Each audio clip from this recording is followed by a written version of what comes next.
আসসালামু আলাইকুম। দেশ বিদেশ টিভি থেকে হুসেন বলছি। আমার চ্যানেলে সবাইকে স্বাগত। ৫ আগস্ট শেখ হাসিনা বাধ্য হন দেশ ত্যাগে এবং তার দলের নেতাকর্মীরা যে যেদিকে পারো, কেউ ভারতে, কেউ মালয়েশিয়ায়, কেউ ইন্দোনেশিয়ায়, কেউ সৌদি আরব, কেউ আত্মগোপনে, কেউ জেলে, মানে চারিদিকে একটা টাইটানিক জাহাজ মতো ডুবার অবস্থা আওয়ামী লীগের। এখন সবাই খুব অবাক হয়েছেন, বিশেষ করে আওয়ামী লীগের লোকেরা, যে শেখ হাসিনার আত্মীয় হচ্ছেন সেনাপ্রধান, তিনি তাকে প্রটেক্ট করলেন না কেন। এবং সেনাপ্রধান জেনারেল ওয়াকারুজ্জামান তিনি 23 জুন 2024 নিয়োগ পান এবং 5 আগস্টেই সরকারের পতন হয়ে যায় 43 দিনের মাথায়। এবং এইটা আওয়ামী লীগের লোকদেরকে খুব বিস্মিত করেছে। এখন জেনারেল ওয়াকার, তার মেয়াদ আছে 22 জুন 2027 পর্যন্ত। এখনো তার চাকরি আছে 2 বছর 4 মাস। সুতরাং তিনি ক্ষমতায় নিতে পারেন কিনা বা কখন নিতে পারেন, এগুলো নিয়ে আলোচনা আছে। এখন আমাদের দেশের যে কালচার বা ইতিহাস, তাতে দেখা যায় সেনাবাহিনী অনেকবার ক্ষমতায় আসছেন, জেনারেল এরশাদ এসছেন, জেনারেল জিয়া ক্ষমতায় আসছেন এবং তারা পরে রাজনীতিতে সম্পৃক্ত হয়েছেন।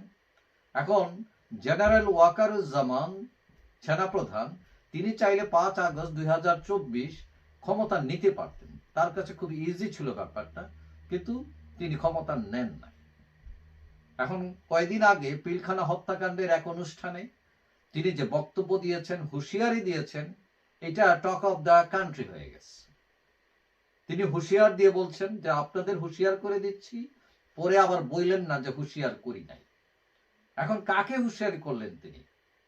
এটা অবশ্যই আমাদের দেশের রাজনীতিবিদদের, যারা নিজেদের মধ্যে কামড়াকামড়ি করতেছেন, গোতাগুতি করতেছেন। এখন তারা যদি সংযত না হন, তাহলে সেনাবাহিনী তখন কি করবে? কেউ কেউ মনে করছেন সেনাবাহিনী একদম এক দূরে ক্ষমতায় আসবে, ক্ষমতা দখল করবে, রাষ্ট্র বিশৃঙ্খলা সে বরদাস্ত করবে না। এখন এই যে রাজনীতিবিদরা, তারা সংযত হবেন নাকি সেটা চালিয়ে যাবেন, এইটার উপর ডিপেন্ড করতেছে সেনাবাহিনী আসতেছে কিনা। এখন কেউ কেউ বলছেন যে সেনাপ্রধান এখন যদি ক্ষমতায় আসেন, এটা তার কাছে কোনো ব্যাপারই না। তিনি শেখ হাসিনা তার আত্মীয়, এটাকে তিনি পরোয়া করেননি, আর অন্য কিছু পরোয়া করার তার আর সুযোগ নেই।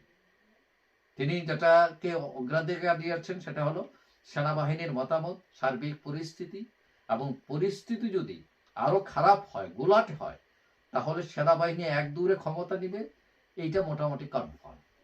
এবং তিনি তো হুঁশিয়ারি দিয়েই রেখেছেন। শুধু বলেননি, এটাও বলেছেন যে তার কোনো আকাঙ্ক্ষা নাই। আকাঙ্ক্ষা বলতে হয়তো তিনি বুঝিয়েছেন যে তিনি ক্ষমতা নিতে চান না, তিনি দেশকে একটা ভালো জায়গায় রেখে ছুটিতে যেতে চান।